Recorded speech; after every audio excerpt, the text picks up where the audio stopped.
بابا بلے شاہ قصوری نے کہا تھا، اٹ کھڑکے دکڑ وجے تتا ہووے چلہ، آن فقیر کھا جامن راضی ہووے بلا۔ تو آپ کے گھر میں جو کھانا پکتا ہے، ایک آدمی کا زیادہ کھانا پک جائے، کسی مفلوق الحال تک پہنچا دیں عزت نفس کے ساتھ، دعوت کی شکل کے اندر غربا کو اپنے گھروں میں دعوت دیں۔ آج کل یہ فیشن بن گیا عمراء کی دعوت کرنے کا، غربا کی بھی دعوت کریں، عزت سے بٹھائیں، اچھے دسترخوان پہ ان کو کھانا کھلائیں، ان کو تکریم دیں، ان کو عزت دیں، اپنے ارد گرد ماحول میں دیکھیں۔ میں نے یہاں بھی کہا ہوا ہے، پھر کہتا ہوں کہ ہماری ہمسائیگی میں، ہمارے قرب و جوار میں اگر کوئی ضرورت مند ہو تو مرکز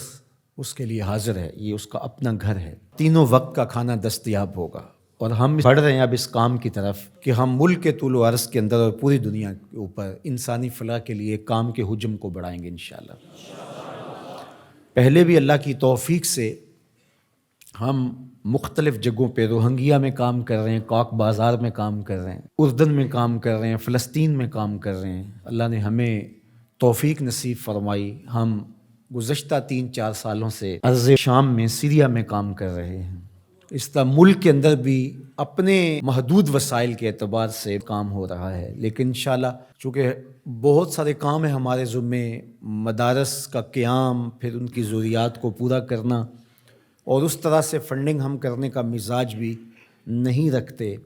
ہمارا خیال ہے کہ اس کو ایک اچھے ڈیسنٹ طریقے سے لوگوں کو ترغیب دے اور لوگ ہمارے ساتھ کھڑے ہوں، تو ہم انشاءاللہ اس حجم کو بڑھائیں گے اور اچھے انداز سے آگے بڑھیں گے۔ میں آپ کو بھی کہوں گا کہ صرف آپ اپنی گلی کو سنبھالیں، آپ اپنے محلے کو سنبھالیں، پورے ملک کو، پوری کائنات کو میں بلکہ کوئی تنظیم، کوئی حکومت بھی نہیں سنبھال سکتی۔ جب جذبہ احساس بیدار ہوگا، جو سب سے ضروری کام ہے جو ہم نے کرنا ہے، تو پھر خود بخود ہمارے علم میں نہیں ہوگا، وہ ہمارا تنظیمی سیٹ اپ نہیں ہوگا، وہ ہمارے نظم سے جڑی ہوئی چیز نہیں ہوگی، لیکن ہماری ترغیب سے تو یہ ہو۔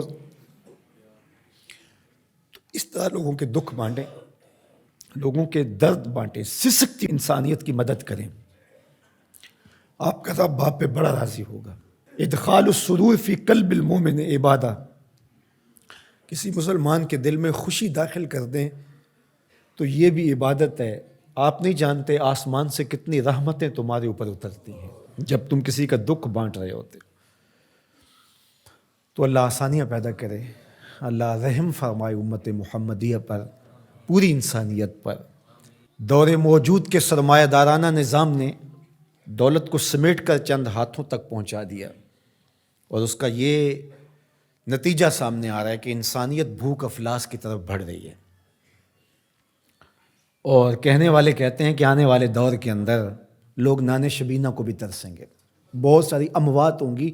بھوک کی وجہ سے۔ وہ زمین جس کے خزانے بے بہا ہیں، اور اللہ نے قرب قیامت میں زمین کو خزانے اگلنے کا کہا ہے، جس کھیت میں فصل ہوتی تھی 15-20 من، آج اسی کھیت سے 40 من کے قریب نکل رہی ہے۔ زمین نے اپنے خزانے کھول دیے،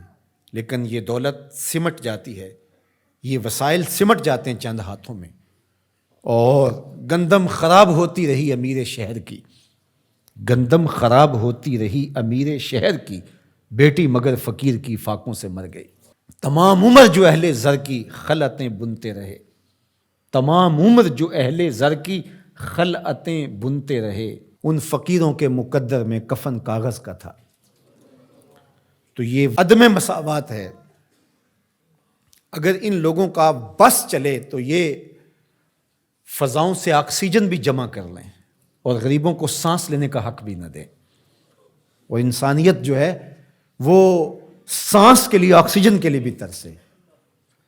لیکن میرے رب نے یہ ان کے کنٹرول میں نہیں دی۔ تو یہ جو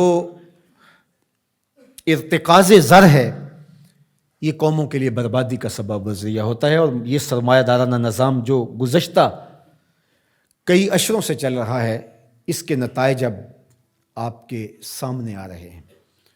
اور کتنے لوگ پوری دنیا کے اوپر بھوک اور افلاس کے ساتھ سسک کے مرنے کے لیے تیار بیٹھے ہیں۔ اللہ جل شانہ اپنی عنایتوں کا حظ وافر عطا فرمائے۔